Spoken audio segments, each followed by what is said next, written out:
Retraités, le gouvernement qui veut restreindre l'exonération de cotisations patronales pour les seniors de plus de 70 ans qui emploient un salarié à domicile. Désormais, le gouvernement veut limiter cette exonération aux personnes dépendantes ou handicapées. On comprend que vous n'êtes pas pour. Hein. Non mais, moi, c'est pas parce que je suis dans l'opposition que je suis contre tout. Moi, je suis pour une opposition qui soit une opposition positive. Donc, quand il y a une initiative qui est bonne, il faut l'accompagner, la soutenir et le dire. Et quand, en revanche, c'est pas une bonne initiative, il faut aussi la dénoncer. On est là pour ça. Ça sert à ça, l'opposition. Dans une démocratie, il faut que, pour être utile, il faut qu'on ait cette attitude. Bon. Réexaminer les niches fiscales, c'est une bonne chose. Il y a 474 niches fiscales dans notre pays, qu'on examine un certain nombre d'entre elles. Je pense que c'est une initiative qui est attendue et justifiée. Concernant la mesure qui est annoncée, mettez-vous à la place des retraités. Vous avez aujourd'hui dans notre pays un peu plus de 17 millions de retraités.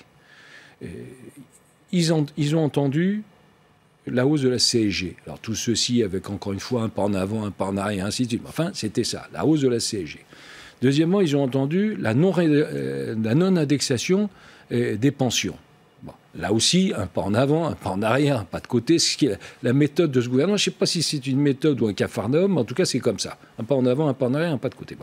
Ils ont entendu, donc, deuxième point, la non-indexation. Et puis, encore une fois, en revenant un peu dessus. Troisième élément, là, on annonce aujourd'hui qu'il va y avoir, en gros, 600 000, ce qui est quand même pas rien, retraités qui vont être touchés. Ils avaient un système qui fonctionnait. Il fonctionnait pas depuis hier matin, c'est pas quelque chose qui était arrivé comme ça avec l'air du temps. C'est un système qui fonctionnait depuis 1987, qui donnait des résultats, qui donnait une satisfaction. Bon.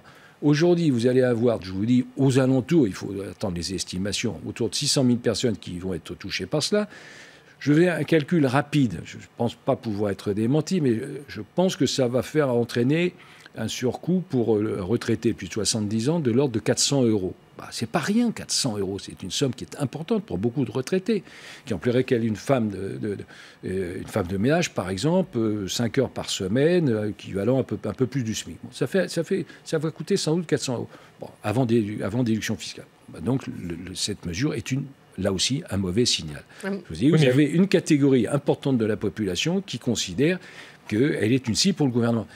Toujours dans l'actualité, l'immigration. 1 an après l'adoption d'une loi sur ce sujet, le gouvernement revient sur cette question en lançant un grand débat. Est-ce que c'est une bonne idée? Est-ce que c'est le moment? Oui, je le dis, il faut qu'il y ait un débat sur la question migratoire. Pourquoi? Parce que la situation est aujourd'hui tendue sur les questions migratoires. On voit bien qu'une partie de la population vit ou subit cette question migratoire avec beaucoup de crainte, de désarroi ou d'inquiétude. Et puis, tandis qu'une autre partie de la population, généralement les élites, la population médiatique, il faut dire les choses simplement, c'est pas vous particulièrement, mais sont les bourgeois, comme dit Emmanuel plutôt dans Macron. le déni. C'est ça ? Oui, ils sont dans le déni, chacun utilise ses mots, mais sont dans le déni. Donc, il faut qu'il y ait un débat sur ce sujet. Bon. Deuxième élément, je n'ai pas entendu surtout ce qu'il avait proposé. D'après ce que j'ai compris, mais peut-être ai-je mal compris, il va y avoir donc ce débat au Parlement, mais il n'y aura pas de mesures qui sont annoncées. Bon.